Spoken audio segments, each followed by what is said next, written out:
पश्चिमी उत्तर प्रदेश के पहले फेज के चुनाव में सबसे अहम अगर कोई सीट है तो वो नगीना की सीट मानी जा रही है, क्योंकि चंद्रशेखर आजाद खुद यहां से चुनाव लड़ रहे हैं अपनी पार्टी से। स्वागत है चंद्रशेखर जी। धन्यवाद। मैं देख रहा था आपकी मीटिंग में, आप छोटी छोटी मीटिंग्स, जातियों की मीटिंग्स, बिरादरियों की मीटिंग ऐसे कर रहे हैं और लोगों को जगा रहे हैं। नगीना की सीट कितनी इंपॉर्टेंट है और आपकी इस मीटिंग से आपको कितना सपोर्ट मिल रहा है? देखिए, ऐसा है, चुनाव में तो एक आदमी भी जरूरी होता है और जिस आदमी को फ्री में कुछ मिल जाए वो व्यक्ति कदर ही नहीं जानता। यहाँ तो हमारे परिवार में कोई राजनीतिक व्यक्ति नहीं हुआ। मेरे पिताजी प्राइमरी स्कूल में मास्टर थे और माँ मेरी हाउसवाइफ थी। हमारे यहाँ कोई बड़ा चुनाव किसी परिवार के व्यक्ति लड़ा। मैं पहला आदमी हूँ जो राजनीति में हूँ, तो मैं लोगों की कदर समझता हूँ। मैं जानता हूँ, हमारे कहावत है, गरीब के घर अगर कोई अमीर पैसे वाला आ जाए, मजबूत आदमी, तो वो चद्दर नहीं बिछाता है और अपनी औकात से बढ़ के काम करता है, जिससे कि उस अमीर आदमी को ये ना महसूस हो कि मेरा अपमान हो रहा है या भाई मेरी कदर नहीं हुई। तो हम तो गांव के रहने वाले किसान परिवार से आते हैं।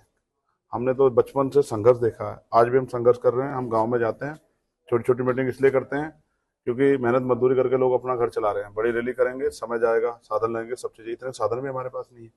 तो छोटी मीटिंग करके गाँव में जाके भाईचारा पैदा करते हैं, लोगों को जगाते हैं। जब लोगों में भाईचारा पैदा हो जाएगा और लोगों का विश्वास अपने प्रत्याशी के प्रति और उस विचार के प्रति बन जाएगा जिस विचार के लिए हम लोग लड़ रहे हैं, तो उनके समर्थन से, क्योंकि लोकतंत्र में तो जनता जिसके साथ होती है वही ताकतवर होता है, वही आगे बढ़ता है। तो जब उनका समर्थन और आशीर्वाद मिल जाता है तो फिर कोई आगे बढ़ने रोक नहीं सकता। तो आज स्थिति ऐसी है कि 70% में हम हैं और 30% में सब है, और आप देखना आगे आगे बढ़ेगा, कम नहीं होगा।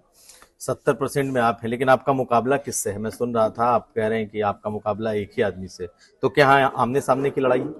हमारा मुकाबला खुद से है। हम जितनी मेहनत करेंगे उतना ही हमारा चुनाव 70 से ऊपर को बढ़ेगा।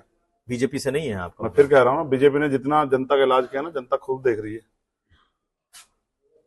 कुछ नहीं है उनके पास बताने के लिए कि हमने क्या किया, बस ये बताने के लिए कि 4 किलो राशन दिया। अगर आजादी के 75 साल बाद भी, और इतने बड़े बड़े दावे करने वाले प्राइम मिनिस्टर जो कहते थे 2 करोड़ रोजगार दूंगा, किसानों की दुगनी कर दूंगा, काला धन लाऊंगा, 15 लाख रुपए दूंगा, अगर वो ये कह दें कि नोटबंदी करके कमर तोड़ दूंगा, किसी कमर तोड़ दी? 2000 का नोट बंद कर दिया आपने। जो इतनी बड़ी बड़ी बातें करते हैं वो प्राइम मिनिस्टर अब ये कहने लगे कि मैं 80 करोड़ लोगों को सस्ता राशन दे रहा हूँ, यानी कि 80 करोड़ लोग हैंड टू माउथ है देश में। ये हमें मिला है आजादी के बाद अब तक। तो इसलिए मैं आपसे कह रहा हूँ, उनके जनता वोट उनके पास कभी था नहीं, वो तो धार्मिक आधार पर बंटवारा करके वोट लेते हैं। अब लोग समझदार हो गए, उनको 10 साल मौका दे दिया। अब लोगों ने देख लिया भाई ये तो कुछ करते ही नहीं, सिर्फ चुनाव के समय आके धार्मिक बातें करते हैं, धर्म की बात करते हैं। वो ऐसा समझते हैं जैसे धर्म के ठेकेदार वही हो और धर्म को वही लेके आया हूँ, इससे पहले धर्म था ही नहीं। ठीक है, इसलिए मैं आपसे कह रहा हूँ, जनता समझदार होगी, उनके पास कुछ है ही नहीं। लेकिन आप तो अकेले हैं, आप किसी पार्टी के साथ नहीं हैं, आप किसी दल के साथ नहीं हैं, तो अकेला चंद्रशेखर आजाद एक सीट लड़ रहा है, तो एक सीट लड़ के आप बीजेपी को कैसे चुनौती दे रहे हैं? एक सीट तो ठीक है, लेकिन आप बीजेपी को कैसे चुनौती दे रहे हैं? जहां हम लड़ रहे हैं वहीं चुनौती दे रहे हैं। और अकेले तो बाबा साहब अम्बेडकर भी थे। बताओ, इतने करोड़ों लोगों की जिंदगी में बदलाव किया नहीं किया? बाबा साहब अम्बेडकर अकेले थे कॉन्स्टिट्यूशन असेंबली में, वोट के लिए भी लोग तैयार नहीं थे कि सबको वोट का अधिकार मिल जाए, तो भी बाबा साहब ने अपने ज्ञान, अपनी बुद्धि के दम पे, विचार की शक्ति से और लोगों को तर्क के आधार पर लोगों को सहमत किया कि भाई जिनकी इतनी संख्या वाली उनकी इतनी हिस्सेदारी होनी चाहिए। बाबा साहब अम्बेडकर थे तो सबको पढ़ने का, आगे बढ़ने का, रोजगार करने का। आज पाल, प्रजापति, सैनी, कश्यप, मौर्य, साक्य, बिंद, केवट, मल्ला, विश्वकर्मा, सैन, राजभर, इनके बच्चों को अगर कुर्सी बैठने का अधिकार मिला है तो संविधान की वजह से मिला है।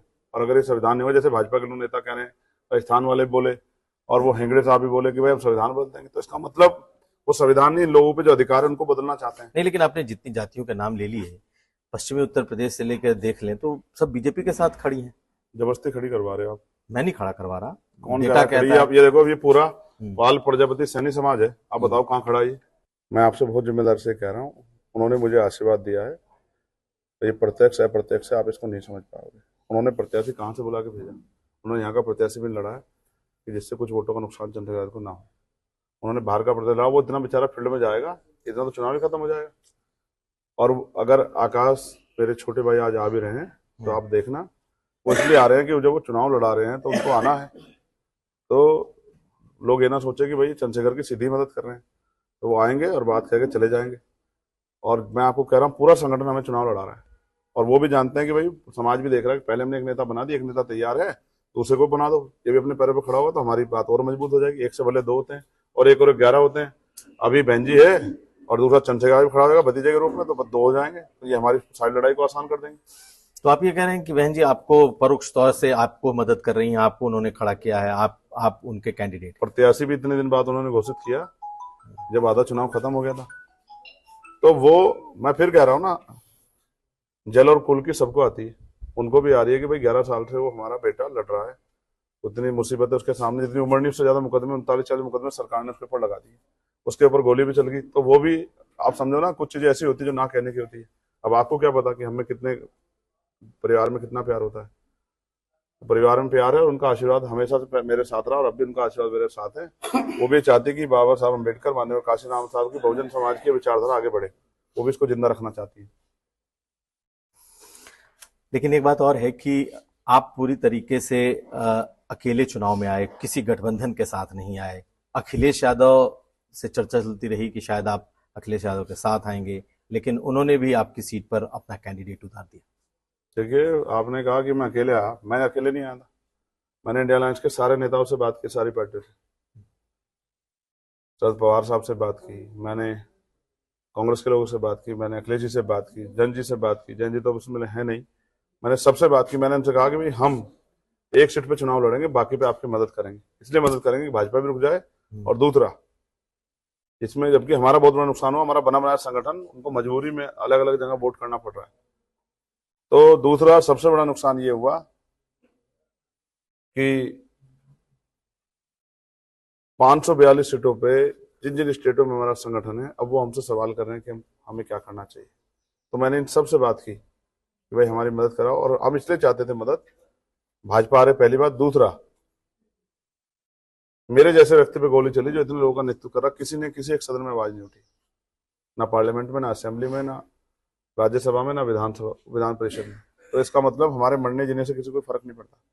तो आपकी लड़ाई फिलहाल एक सीट पर है, फिलहाल एक सीट पर है। तो अब एक सीट से आगे का क्या है? अगर आप संसद में पहुंचते हैं, जो कि आप कह रहे हैं कि आप सबको साथ लेकर के चल रहे हैं, फिर तो किसके साथ जाएंगे? क्या एनडीए के साथ? भाजपा के साथ तो जाने से रहा।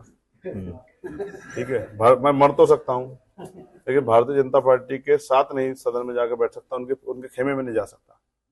और फिर मैं आपसे कह रहा हूँ, मैं पढ़ा लिखा व्यक्ति हूँ, अकेला ही आदमी पार्लियामेंट में जाके अपने लोगों के हितों के लिए बोलूंगा, और जिसकी भी सरकार होगी उससे रोज लड़ूंगा, सड़क पे भी लड़ूंगा और पार्लियामेंट में भी लड़ूंगा, और रोज वहां दरी बिठा जाकर अपने लोगों के हकों के लिए आंदोलन करूँ। मजबूर कर दूंगा सरकार को कि वो इस तरह के कानून बनाए जिससे जनता के हित आगे बढ़े, जिससे जनता की आवाज आगे बढ़े। और मैं, आप देखो कितना अच्छा अवसर है मेरे पास, अपने दल का मैं अकेला मेंबर हूं, तो मेरी सारी बात, जब भी कोई मामला आएगा, जब भी कोई कानून बनेगा या जिस भी बिल पे चर्चा होगी, मुझे सुनना पड़ेगा पार्लियामेंट को।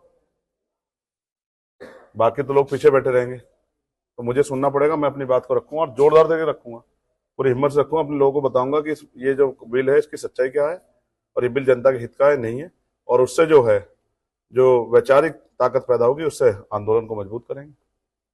और अभी तो बहुत चुनाव लड़ने हैं, अभी हरियाणा आ रहा है, हम अपने साथियों का भी ख्याल रखेंगे और अपने विरोधियों का, सबका ख्याल रखेंगे। अभी हरियाणा आ रहा है, महाराष्ट्र आ रहा है, हमारा संगठन है सब जगह।